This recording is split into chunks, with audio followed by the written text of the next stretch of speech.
This week on Men of the Den, it's question and answer week, and I'm sitting down here at my laptop, and I am going to answer the questions that you've posed to us. Here we go. Al asks, why do fools fall in love? The short answer is oxytocin. Oxytocin is a hormone that is released in our brains when we have pleasurable sensations, and it's a bonding chemical that brings people together. It has a tendency in early stages, from what I have read, to sometimes override our sense of discernment. Sometimes we make bad choices because we want to feel loved. So fools fall in love because they want to be in love. Party City Showgirl asks, if the Den Boys were graduating, what would their high school yearbook most likely to awards be? I was the most likely to earn $1 million, and I am sad to say that that has not come true.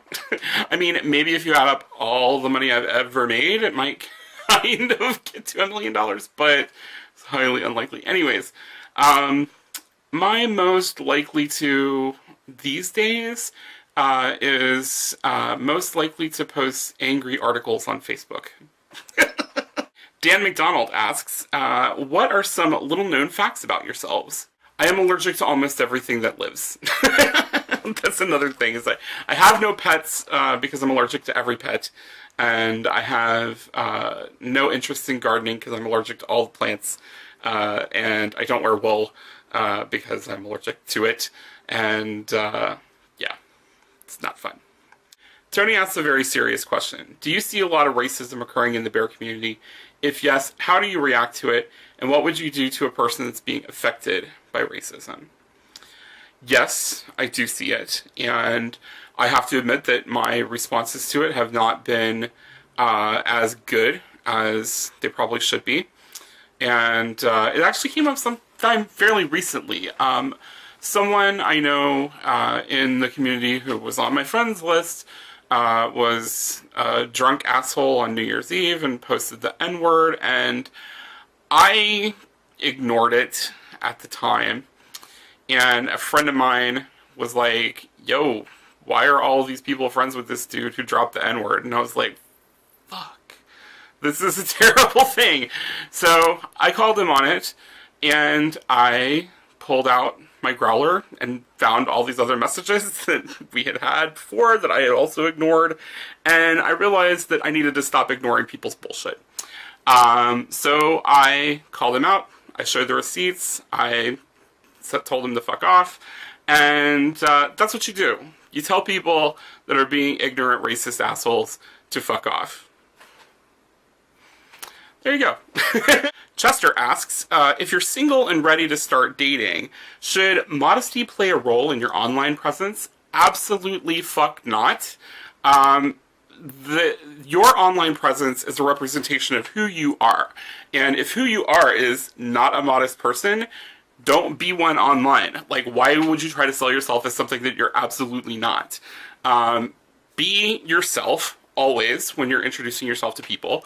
And, you know, people will come to you who want to be with you. People who are attracted to that kind of person, that person who you actually are the kind of people that you want to have in your life. So don't pretend to be coy or modest if you are the kind of person who likes to go dancing naked in the fucking street. Bartolome asks, hey guys, could you talk about when I find a new job, how do I tell new colleagues that I'm gay? Is there any special approach in particular professions, and how should we face any possible negative reactions? So, being in the workplace and being out in the workplace is at your discretion. You have every right to be out in the workplace if you so choose to be. And if your colleagues have a problem with it, then that's a problem with them and not with you. The right answer here is that there is no right answer. If you choose to keep your personal life private, that is up to you. If you want your personal life to be on display, that is up to you. If you want to keep it like low-key obvious, that is also up to you. There's no right answer. It's your comfort. It's your time to come out. You do it in your own way and when you feel is appropriate. Don't lie to people, though. If people ask you, if you're in a relationship and you don't want to talk about it, just say, I'd rather not talk about that at work. But don't tell people something that's blatantly false, because you don't need to start building up a facade about anything, with that. That's just not appropriate. But if you don't want to talk about your relationship and your life at work, you have no obligation to do so. These people mean nothing to you other than the fact that you work together. Clinton asks, what motivates you? And, this is a thing that I have had to think about a lot, and I don't have a good, solid answer about what motivates me. I think that curiosity is something that motivates me, and wanting to have fun and not be bored is something that motivates me. And I don't like being in ruts, I appreciate having a stable life, but I don't like doing the same thing every day. So I like to mix things up and have fun. So for me, it's a very id kind of motivation. I just want to have a good time and a good life. Clinton also asks, what is one of your happiest moments? I think for me, it was when I was in Japan and I was buying at the 100 yen store, which is the dollar store of Japan, a box of dango, which is like little tiny like donuts covered in a sweet sugar glaze on a stick. It's like 3 little balls of dough. It's really fucking delicious. And I was saying something to the cashier, asking how much it is, and this old woman comes up to me and she starts saying whatever the hell in Japanese, and like my Japanese is like this tiny, I don't know hardly anything. And I looked at her and I said, "Wakarimasen." It was like, I don't know. I don't know. And she was like, "Wakarimasen." And she slapped me on the shoulder and I went about my business. But that moment was just absolutely hilarious. William asks, how do you guys manage work and your social life? I'm young and would like to start working a job soon, but I don't want it to overtake my life and interfere with other things going on. Do you have any advice? For me, my job means a lot to me, and the work that I do, I feel is very important, and so I do prioritize work a lot of times over my personal life, and so I take responsibility for that. But I think that not everyone has that same kind of drive and passion. So if you're working a job that you do not have that same kind of, joie de vivre about, you'll find time in your time outside of work to do whatever it is that you want to do.